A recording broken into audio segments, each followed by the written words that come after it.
Hey Overlanders, Dave, Weekend Overlanding. Well, rain, rain, and more rain. That's kind of what the theme is today. So, well, as we all know, our favorite subject to talk about, to discuss, Trans-Wisconsin Adventure Trail. So, with the copious amounts of rain across this whole season, and even going back to last year, we have come to the very interesting point where, as I've discussed in other videos, we always talk about how the Trans-Wisconsin Adventure Trail isn't really a trail, but it's just a bunch of points on a map, and you kind of have to make it as you go. There was no signage or all that. You can go watch my other videos that goes way in depth about what it is and what it isn't. Is like one of the videos. Anyway, getting back to what it is that I've been working on maps from rains that had happened earlier this season, where the roads are still, earlier this year, where it's still, they're still closed. Some may never reopen. That's kind of a hard concept for a lot of people to understand, especially people who live in urban areas, especially people who don't understand what these roads are made up of and what they were there for. Now, let me give you an example of why the roads are washed out. It's because they're just, dirt roads and going through a forest. Why do they exist? That's why some may not reopen. Why do they exist? They exist for the reason of most likely for Forest Service or logging or fire roads, and there are roads that go all over, and there's parallel roads, and there's other ways to go. If you take a map and kind of, let's just say you go into take a map of the Nicolet National Forest, and you start zooming in, and you zoom in and zoom in and zoom in, and you look far enough in there, you're going to see there's just going to be a whole bunch of like roads that look like kind of like branches of rivers going in every direction. Those are little dirt roads.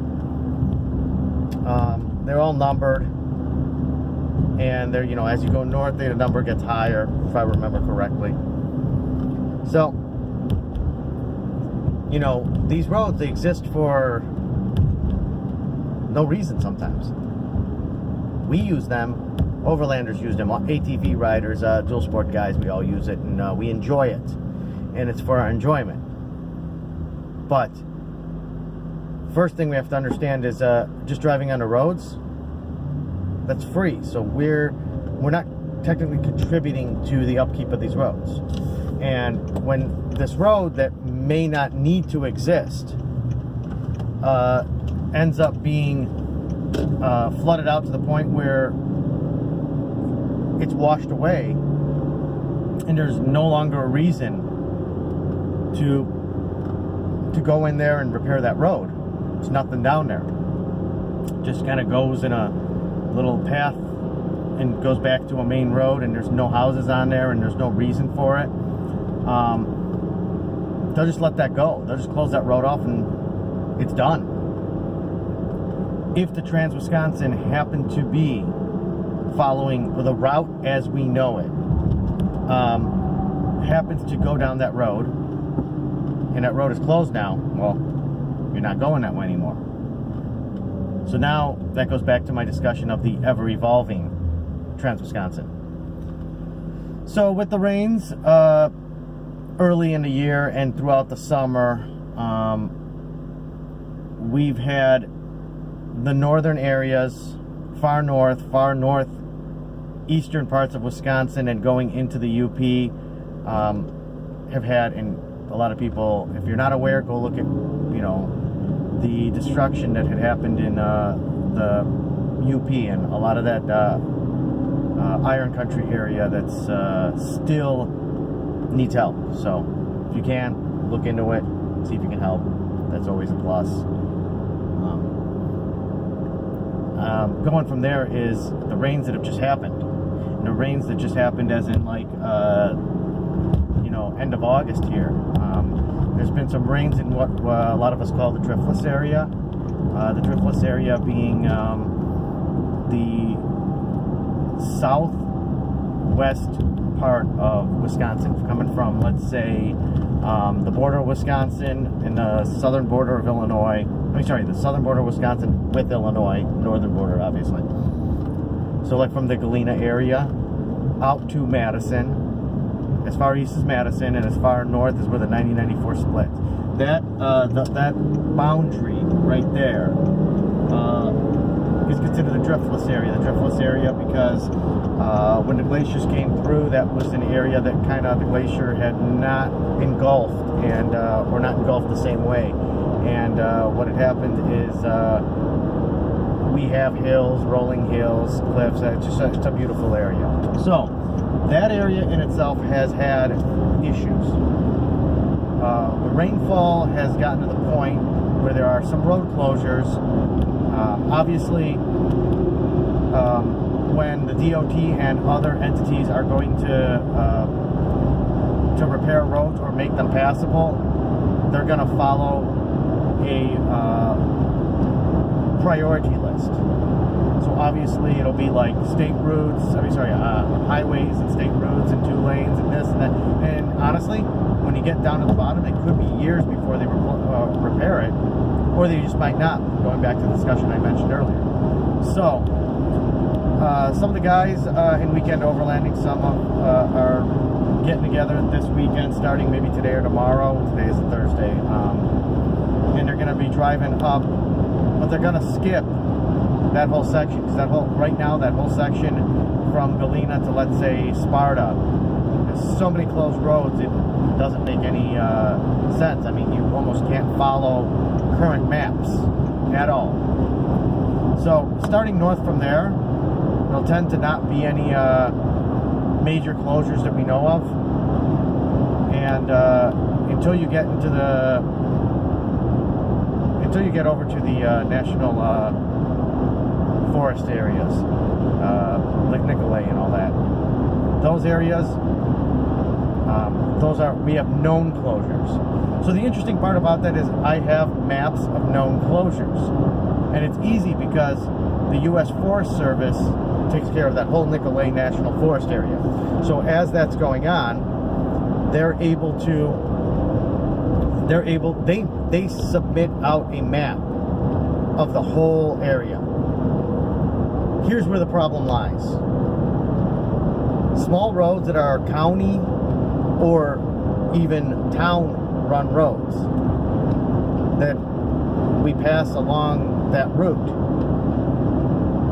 there's no real way to... It's like I can't pull a map that I know of. If you know it, please put a link in the bottom. Please tell me, because this is important. There isn't a statewide or region-wide list of every road that gets closed. There's going to be the majors, the state route. See, the thing is this: if a state puts out a list, it's probably going to be roads that the state itself has jurisdiction over and control of maintenance. When you get down to the county, and I'm not just talking about county roads, I'm talking about below that, maybe even roads that are just town roads, which the Trans-Wisconsin does cross or does follow. There may not be a way for us to know, or anyone who's traveling the route, to be able to go and circumvent that. So basically, adds the adventure to the adventure route, which is super cool. With all that being said, I wish everyone luck who's going to be running the route following this weekend. If there's any information you guys pick up, Ryan especially, running a Gaia on your iPad setup, do make waypoints, do make notes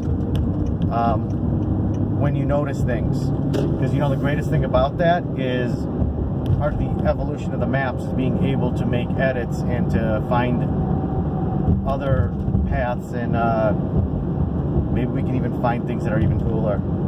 Maybe we can make it maybe more challenging in some areas and less challenging in others.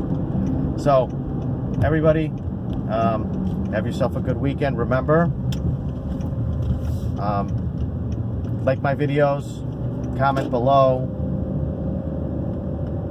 go to our Facebook page, Weekend Overlanding. Also, I can be reached at weekendoverlanding@gmail.com. Once again, thanks to our sponsors, especially Chicago Overlanding. If you have any other questions also, Thomas is a virtual vault of information. You can always reach him at info@chicagooverlanding.com.